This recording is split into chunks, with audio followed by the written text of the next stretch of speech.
창호는 이미 의식이 없는 상태였고 셀 수 없이 많은 기계들과 함께 중환자실에 누워 있었습니다. 그런데 창호, 너는 지금 생사의 갈림길에서 가장 힘든 싸움을 이겨내고 있겠구나라는 생각. 내가 사랑하는 사람이 저렇게 누워서 생사의 갈림길에 있는데 나는 아무것도 해줄 수가 없을 때. 그래서 더 힘을 냈어야만 했던 것 같아요.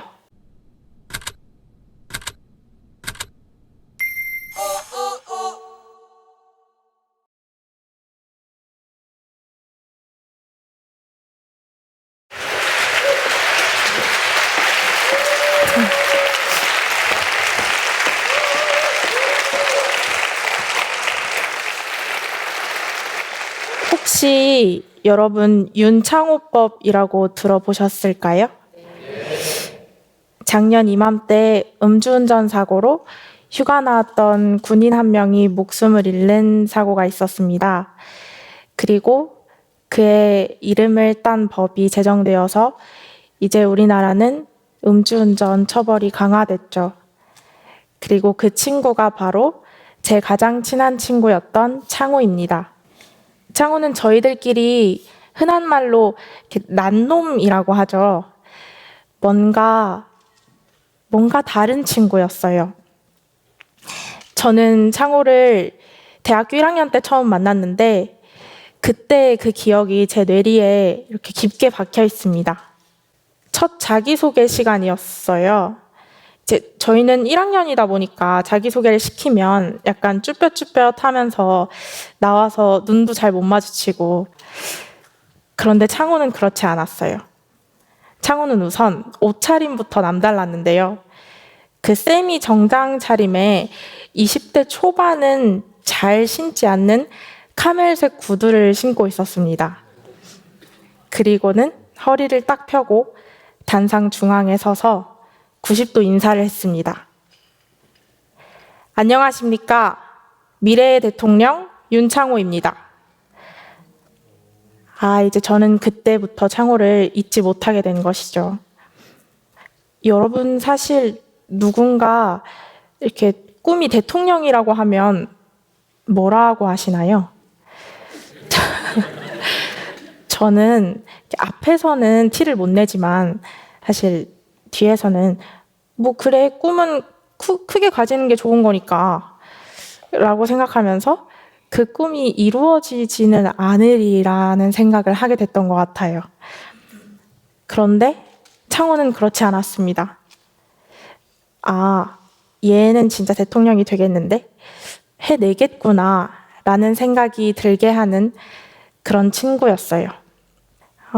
이렇게 창호가 참 카카오톡 그 프로필 사진을 자주 바꾸는 친구였어요. 지금 저 프로필 사진도 거의 120 몇 번째일 거예요.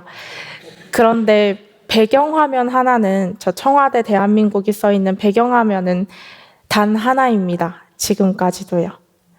그래서 저희끼리 우스갯소리로 무슨 이야기를 하기도 했었냐면, 창호 친구 중에 꿈이 의사인 친구가 있었는데 그 친구는 창호가 보건복지부 장관을 시켜주겠다고 했었대요.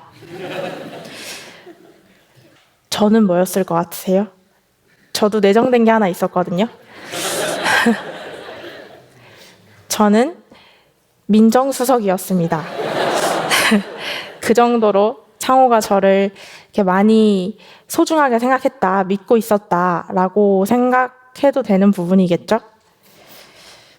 이토록 밝고 빛나던 제 친구 창호의 삶은 작년 9월 25일 어떤 한 음주운전 사고로 인해 송두리째 빼앗겨 버렸습니다. 제가 창호의 소식을 듣고 부산에 도착해서 병원에 갔을 때 창호는 이미 의식이 없는 상태였고 셀 수 없이 많은 기계들과 함께 중환자실에 누워 있었습니다.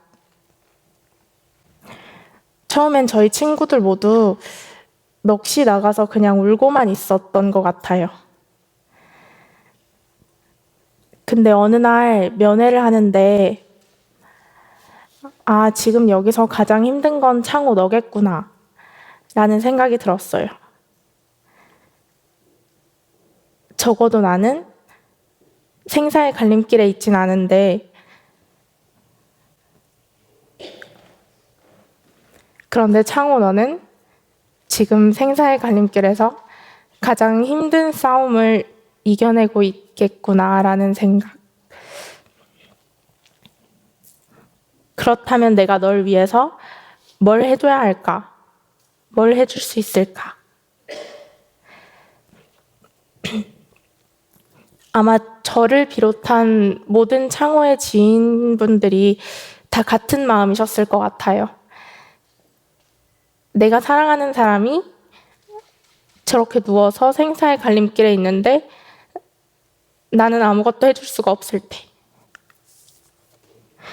의사 선생님께서는 창호가 저희의 말도 들을 수 없는 상태라고 했지만 저는 뭔가 창호랑 제가 감정적으로 연결되어 있는 것 같은 느낌을 받았어요. 그래서 더 힘을 냈어야만 했던 것 같아요. 그렇게 사랑의 힘으로 시작됐던 것 같습니다.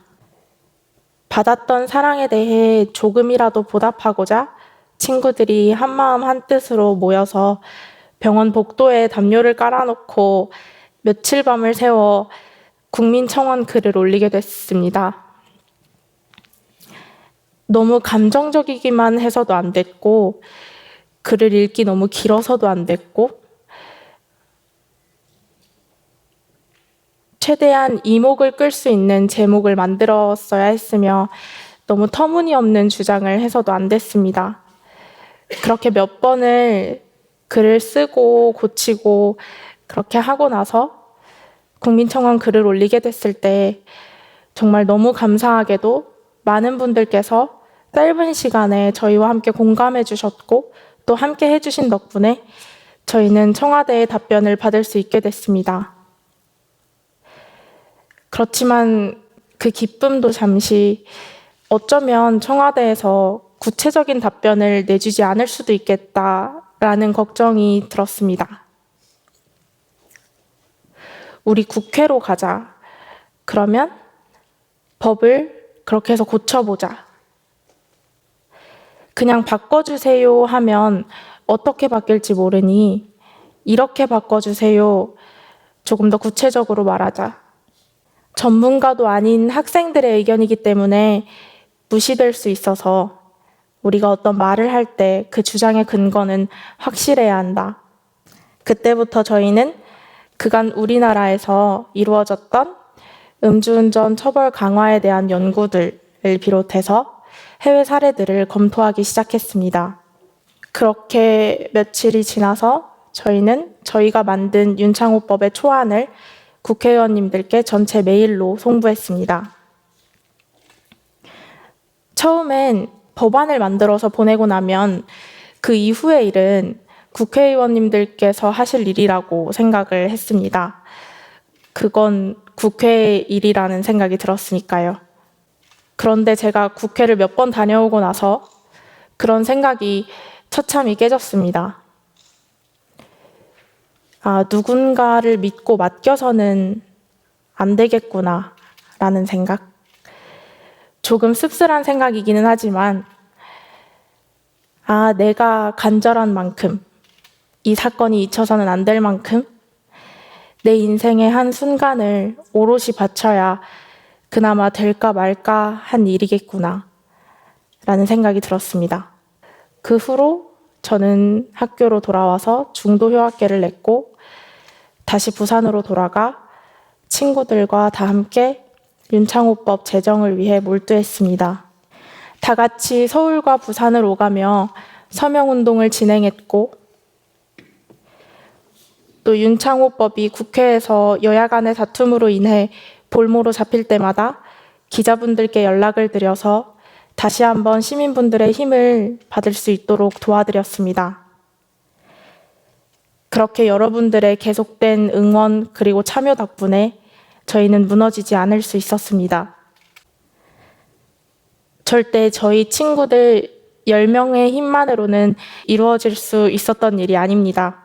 정말 많은 분들께서 각자의 자리에서 그들의 역할을 최선을 다해 해주신 덕분에 지금 우리 사회가 윤창호법이라는 기적을 선물 받을 수 있었다라고 생각합니다. 저희가 윤창호법 통과를 위해서 활동하는 동안에 어떻게 그렇게 어려운 일을 해냈어요? 참 대단해요 라는 이야기를 몇 번 들은 적이 있었는데요. 근데 오늘 저는 이 자리에서 여러분들께 한 가지 고백을 드리고자 합니다. 네, 힘들었습니다. 창호가 숨을 거두었다는 문자를 봤을 때요. 국회에서 세미나를 마치고 나와서 그 문자를 봤을 때, 창호의 장례식장에서 제 고등학교 친구들이 처음 보는 창호의 영정 앞에 절을 해야 했을 때, 그리고 제가 너무 늦어서 이미 차가워진 창호의 손밖에는 잡아줄 수 없었을 때, 그때 힘들었습니다. 사랑하는 제 친구를 더 이상은 볼 수도, 만질 수도, 이야기를 나눌 수도, 그리고 공부를 하고 집에 돌아가는 길에 그 밤하늘의 별을 더 이상은 함께 볼 수 없다는 사실을 받아들이기가 너무 힘들었습니다. 그렇지만 이 윤창호법은, 그리고 그 노력은 비단 저희만의 것이 아니었기 때문에 저희는 힘든다는 말을 할 수도, 대단하다는 말을 들을 수도 없습니다. 저희는 여러분보다 더 똑똑하지도 않고 더 대단한 사람들도 아닙니다. 그저 평범한 학생들일 뿐이죠. 다만 진심으로 사랑했던 친구인 창호가 있었고, 그렇게 창호에게 정말 큰 사랑을 받았고, 그래서 뭐라도 해줘야 했고,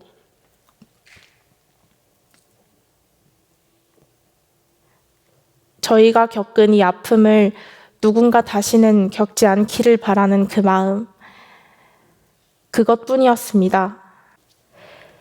23년도 채 살지 않은 제가 여러분들께 어떠한 교훈의 메시지를 드릴 수는 없기에, 그리고 또 이 일은 저 혼자 한 것이 아니라 저희 친구들 10명이 다 같이 한 일이기 때문에 이 자리에 제가 혼자 서는 것에 대한 부담도 컸고, 이걸 해야 하나 말아야 하나 라는 많은 걱정과 고민들이 있었습니다. 그럼에도 제 친구가 마지막으로 저에게 남겨준 깨달음 하나를, 그 메시지 하나를 여러분들께 전달드리고자 오늘 이곳에 왔습니다. 국회의원이 아니어도, 대통령이 아니어도, 어린아이이든 노인이든 우리는 누구나 세상을 바꿀 수 있습니다. 이 프로그램 이름도 세상을 바꾸는 시간 15분이지만 세상을 바꿔야지 할 때 사실 비현실적이어 보이잖아요. 어떻게 그렇게 순간에 모든 게 다 바뀌겠어요. 그치만 딱 하나, 내가 노력하면 바꿀 수 있는 게 있습니다. 그건 바로 내가 사는 세상입니다. 이 큰 세상을 한꺼번에 바꿀 수는 없지만 내가 살아가는 세상만큼은 내 힘으로 바꿀 수 있습니다. 그리고 나에게는 내가 살아가는 세상이 곧 전부입니다. 그렇게 내가 바뀌면 나의 세상이 바뀌고 나의 주변 사람들이 그들의 삶을 바꿔나갈 거니까요. 저희 수녀님께서 저에게 이런 말씀 해주셨어요. 굳이 외치지 않아도 상관없다고. 그냥 내가 그 삶을 살아내면 된다고. 그렇게 내가 내 삶을 바꾸면 내 주변인들이 그들의 삶을 바꾸기 시작한다고. 오늘 저의 이야기가 여러분들께 그저 교과서적인 이야기로 혹은 친구를 잃은 슬픔에 대한 연민만으로 남지 않기를 간절히 바랍니다. 창호가 저희에게 주었던 사랑이 저희의 삶을 바꿀 수 있도록 도와주었고, 저희가 저희의 삶을 바꾸니 여러분들이 여러분들의 세상을 바꾸어 주셨습니다. 우리 함께 살아가야 할 이 세상에 그렇게 하나가 바뀌어 모인 기적들이 쌓인다면 어쩌면 더 큰 기적이 우리를 기다리고 있지 않을까요? 물론 창호가 그토록 이루고 싶었던 장래희망, 대통령으로 역사에 남지는 못하게 됐지만 더 나은 세상을 이루고자 했던 그의 꿈은 이루어진 것이 아닐까요? 창호를 잊기 위해 노력했습니다. 기억하면서는 살아갈 수 없을 것 같아서 창호와 함께 찍었던 사진들을 지웠고, 또 그의 목소리가 담긴 녹음 파일들을 지웠고, 그렇게 하나하나씩 그와 함께한 추억들을 지워나갔습니다. 그럼에도 창호가 저에게 써주었던 편지만큼은 버릴 수가 없어서 마지막 추억 조각 하나로 간직해왔습니다. 이미 그 이름을 불러주어 꽃이 되었다는 어느 시인처럼 너도 언제나 나에게 지지 않는 한 송이 꽃이여라. 창호가 제게 주었던 마지막 편지 속 마지막 구절입니다. 창호도 우리 모두에게 한 송이 지지 않는 꽃이 되었기를 진심으로 기도합니다. 정말 고맙습니다.